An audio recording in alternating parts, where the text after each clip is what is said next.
चलिए हम अपने प्रीवियस वीडियोस में सब देख लिया, ज़मींदार की क्या दिक्कत थी, राइट्स की क्या दिक्कत थी, फार्मर्स की क्या दिक्कत थी। अब जो कंपनी आई थी ना, ईस्ट इंडिया कंपनी, ऐसा नहीं है, उसके पास भी अपनी खुद की प्रॉब्लम्स थी। क्या थी? उस प्रॉब्लम का नाम था फिफ्थ रिपोर्ट। क्या हुआ था ये हम देखते हैं, इस वीडियो में आगे देखते हैं। देखिए, ब्रिटिश पार्लियामेंट को 1813 में एक डॉक्यूमेंट, डिटेल्ड डॉक्यूमेंट सबमिट किया था कंपनी ने। ठीक है, ये जितने भी चेंजेस हम अभी पढ़ रहे हैं, ये क्या परमानेंट सेटलमेंट वगैरह, ये हमको किससे पता चलती है? ये डिटेल्ड रिपोर्ट से, जो कि ब्रिटिश पार्लियामेंट को 1813 में सबमिट किया था। ये फिफ्थ थी, एक सीरीज ऑफ रिपोर्ट में। इसको फिफ्थ रिपोर्ट इसलिए कहते हैं कि बहुत सारी रिपोर्ट्स थी और उसमें ये फिफ्थ रिपोर्ट थी। ठीक है, सीरीज ऑफ रिपोर्ट की फिफ्थ थी ये नंबर की, इसलिए इसको फिफ्थ रिपोर्ट कहा जाता है, जो कि ईस्ट इंडिया कंपनी ने ब्रिटिश पार्लियामेंट को सबमिट किया था। इसको फिफ्थ रिपोर्ट कहा जाता है। और ये 1002 पेजेस में रन करती है, जिसमें से 800 पेजेस तो करीबन सिर्फ अपेंडिसेस है, जिसपे पिटिशंस ऑफ जमींदार, रायट्स वगैरह, रिपोर्ट्स ऑफ कलेक्टर्स और ये सब चीज़ें, स्टेटिस्टिकल वैल्यूज़ वगैरह जो है हमें देखने को मिलती है। रेवेन्यू और एडमिनिस्ट्रेशन, बंगाल, तमिलनाडु वगैरह क्या था, मद्रास में कैसा था वगैरह, जो ऑफिशियल्स लिखे थे, इन सब चीज़ों में लगभग 800 पेजेस में तो यही सब चीज़ है। ठीक है, क्या थी ये फिफ्थ रिपोर्ट, देखते हैं। देखिए, कंपनी जब इस्टेब्लिश अपना रूल उन्होंने इस्टेब्लिश किया था 1760s में। 1757 में बैटल ऑफ प्लासी हुई, 64 में बैटल ऑफ बक्सर हुआ। इसके बाद से फुल फ्लेजेड कंपनी के अंदर सब कुछ रूल आ गया। तो जब उन्होंने ये अपना रूल इस्टेब्लिश किया ना, तो इसके ये जो कंपनी के ऊपर क्लोज नज़र रखी जा रही थी, कौन? इंग्लैंड वाले, जो ब्रिटिशर्स जो इंग्लैंड में थे, वो लोग इस कंपनी के ऊपर ना क्लोजली नज़र रखे हुए थे। ऐसे बहुत सारे ग्रुप्स थे ब्रिटेन में जिनको ऐसा लग रहा था कि ईस्ट इंडिया कंपनी में तो अपना राज चला रही है इंडिया में। ठीक है, तो इंडिया और चाइना में जितना भी ट्रेड, मोनोपोली का, कॉटन है, ओपियम वगैरह, इन सब चीज़ों का ट्रेड जो ईस्ट इंडिया कंपनी कर रही है, उसका सारा प्रॉफिट जो है वो खुद ले रही है। ऐसे बहुत सारे ब्रिटेन में जो ग्रुप्स थे, इंडस्ट्रियलिस्ट थे, उनको ऐसा लगता था कि ईस्ट इंडिया कंपनी सारा प्रॉफिट खुद ही ले रही है और ब्रिटेन को एज अ होल प्रॉफिट नहीं हो रहा है। ठीक है, तो वो चाहते थे कि रॉयल चार्टर, जो कि उसका रिवोकेशन हो जाए, कि जिसने रॉयल चार्टर क्या था, वो रॉयल चार्टर मतलब जिसने कंपनी को ये मोनोपोली राइट्स दी थी कि ठीक है भाई, तुम इंडिया में जाके, चाइना में जाके मोनोपोली करो, रूल करो, ये सब करो, ये रॉयल चार्टर था। ठीक है, तो वो चाहते थे कि रॉयल चार्टर हटा दिया जाए, इसको खत्म कर दिया जाए। बहुत सारे प्राइवेट ट्रेडर्स थे, उनको एक शेयर चाहिए था इंडिया के ट्रेड में, चाइना के ट्रेड में।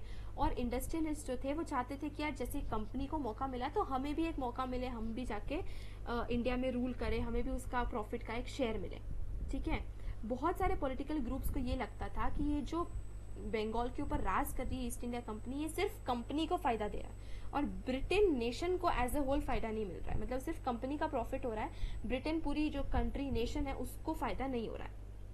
ठीक है, तो ऐसा बोलते थे कि कंपनी तो बहुत बुरी तरीके से रूल कर रही है, अपना ही अपना फायदा देख रही है, और ये सब चीज़ें बहुत ब्रिटेन में कही जा रही थी कि लालची होती जा रही है, बहुत ही वो तो प्रॉफिट कमा रही है और ब्रिटेन को तो कुछ दे ही नहीं रही है, उसके पास तो कुछ बच ही नहीं रहा है। तो फिर ये इसके चलते हुए कंपनी को ये ऑर्डर दिया गया कि भाई आप हमें रिपोर्ट्स भेजो कि आप क्या कर रहे हो, आपका एडमिनिस्ट्रेशन कैसा चल रहा है, आप क्या कर रहे हो। और ब्रिटेन की जो गवर्नमेंट है वो भी कुछ ऑफिशियल्स भेजती थी कंपनी के ऊपर नज़र रखने के लिए कि जो रिपोर्ट्स है जो सही है, गलत है, क्या है, कैसा है। ठीक है, तो ब्रिटिश पार्लियामेंट ने ऐसे एक्ट्स पास करे लेट 18th सेंचुरी में। लेट 18th मतलब 1760, 1770 ऐसे करके लेट 18th सेंचुरी में उन्होंने एक्ट पास करे, जिसमें उन्होंने कंपनी को रेगुलेटर कंट्रोल करने का प्रोविजन रखा। ठीक है, इसमें उन्होंने कंपनी को फोर्स करा कि आप रेगुलर रिपोर्ट्स हमें बना के दो कि आप किस तरीके से एडमिनिस्ट्रेशन कर रहे हो इंडिया में। और एंड अपॉइंटेड कमिटीज, ब्रिटेन की गवर्नमेंट ने कम्युनिटीज अपॉइंट करी, जिससे वो देख सके कि यार जो कंपनी रिपोर्ट भेज रही है वो सही है कि नहीं है, और कंपनी किस टाइप का एडमिनिस्ट्रेशन, मतलब ऐसा नहीं कि कुछ भी कंपनी करके भेज रही है। तो फिफ्थ रिपोर्ट जो थी वो एक ऐसी रिपोर्ट थी जो एक सिलेक्ट कमेटी ने बनाई थी। ठीक है, सिलेक्ट कमेटी के द्वारा बनाई गई रिपोर्ट थी, और ये एक बेसिस बन गया जिसमें बहुत पार्लियामेंट्री डिबेट्स हुई, ईस्ट इंडिया कंपनी किस तरीके से रूल कर रही है। तो ब्रिटेन में इस फिफ्थ रिपोर्ट के ऊपर काफ़ी डिबेट्स हुई। आगे बढ़ने से पहले ये फिगर देख लेते हैं। अंडुल राज पैलेस, ये पैलेस के सिर्फ रूइंस कुछ बचे हैं, और ये एक साइन है एंड ऑफ एन एरा का, कि इसके ख़त्म हो जाने के बाद मतलब एक एरा एक तरीके से ख़त्म हो गया। सत्यजीत रे की फेमस फिल्म जो है वो है जल सागर।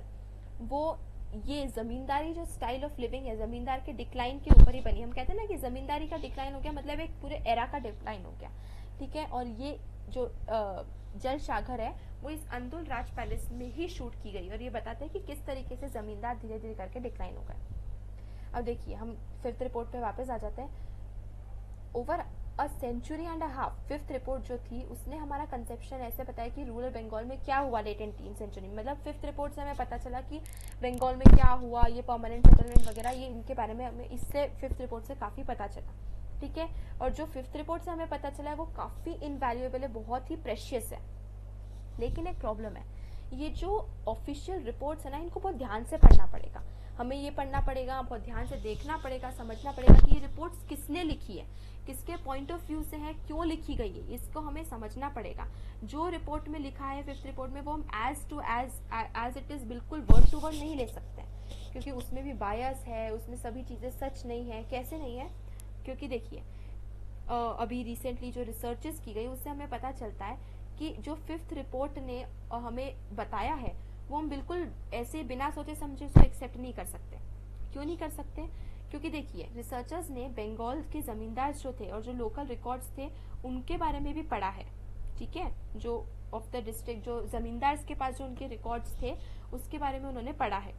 अब उससे उन्हें ये पता चलता है कि criticising the maladministration of the company, उससे हमें ये पता चलता है कि जो फिफ्थ रिपोर्ट है कुछ ज्यादा ही बढ़ा चढ़ा के बता रही थी collapse of traditional zamindari power के बारे में, ठीक है। तो वो जितनी पेस से, जिस तरीके से, देखिए हमने पढ़ा है कि जमींदारी कोलैप्स तो रहा था, लेकिन जमींदार जो थे वो रिटेलिएट भी कर रहे थे, अपनी घर की औरतों के नाम जमीन कर दी, या फिर ऐसे फेक ऑक्शंस में अपने एजेंट्स को भेज दिया, लठियाल्स के थ्रू परचेसर्स को खरीदने नहीं दे रहे थे जमीन।